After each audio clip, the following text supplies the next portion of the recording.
The movies may have stopped, but EA is keeping the games rolling with Lord of the Rings Conquest.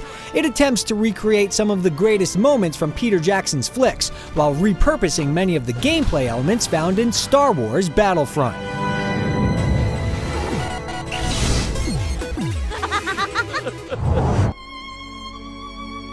Conquest focuses on the major military conflicts in Lord of the Rings. The story is condensed and assumes the player is already familiar with the series.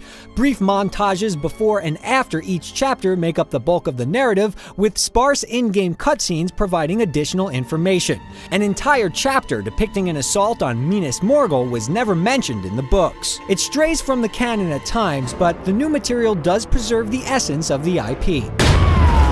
The story in Conquest is split into two parts.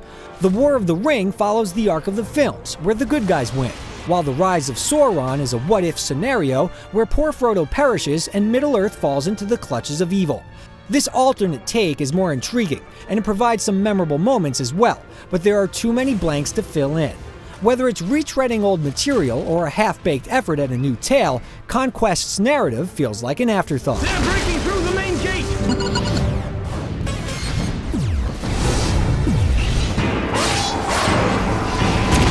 Conquest is a simple hack-and-slash reminiscent of EA's earlier Lord of the Rings games. Each of the single-player paths is made up of several chapters where you slay waves of foes and accomplish objectives like occupying or defending an encampment or defeating certain enemies. The objectives get repetitive quickly, and the levels are completely linear. You hack through as many enemies as possible, die, and then respawn to do it again. Slaying the heroes of Middle-earth while controlling the minions of Sauron, or even Sauron himself, is a welcome change of pace. You also get the option to take control of famous heroes and villains at certain points in the game, which is great. 4 basic classes are at your disposal for each level. Warriors, archers, mages, and scouts all possess unique abilities, but there's no real incentive to use one class over the other, as it offers little resistance. Co-op mode is available for the campaigns, and there are local and online versus modes as well. Capture the Ring and Team Deathmatch take place in truncated versions of the single-player levels, and they're actually more enjoyable than the solo campaign, even if it's not perfectly balanced. A new versus mode and new maps have been promised as future downloadable content, but as it stands, the multiplayer mode doesn't make up for the shortcomings of the forgettable campaign.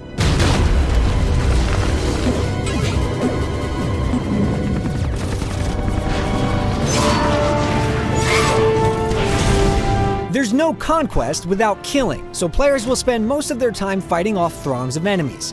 Warriors rely on powerful sword attacks, mages can use long-range spells, scouts toss satchel bombs and sneak around for stealth kills, and archers can snipe opponents from a distance.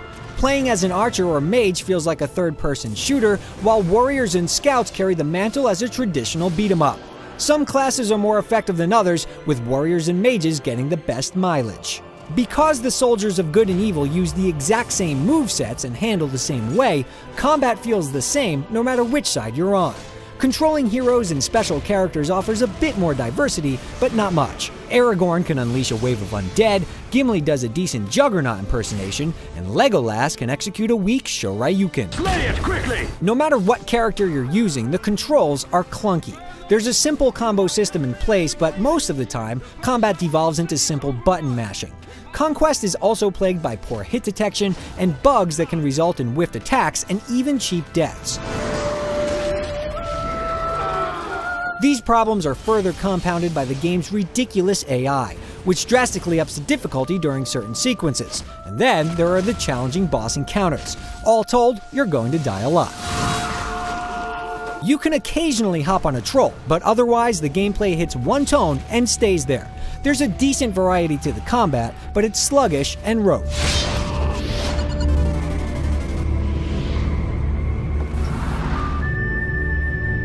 Despite a few glorious moments, Conquest's visuals aren't groundbreaking. It's hard to live up to the source material, and to its credit, the engine can handle quite a few characters on screen at once with no slowdown. But character models repeat far too often, and using live-action clips at this point in time is a cop-out. While it lacks visual impact, the game does make good use of Howard Shore's original compositions for the films. It's just as engrossing as ever. The voice work, though, is subpar in comparison. With the exception of Hugo Weaving as Elrond, none of the original cast members reprised their roles for the game. Take the Deeping Wall! Death or victory! The visuals and audio are passable at best, but not up to the expectations of a third-generation game.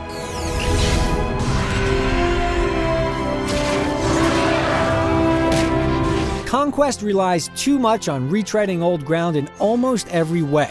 Numerous bugs, unpolished mechanics, and average presentation are the telltale signs of a rushed game, and this one has all three. It's not quite bad enough to cast it into Mount Doom, but only those who can't get enough of Tolkien's tales need apply.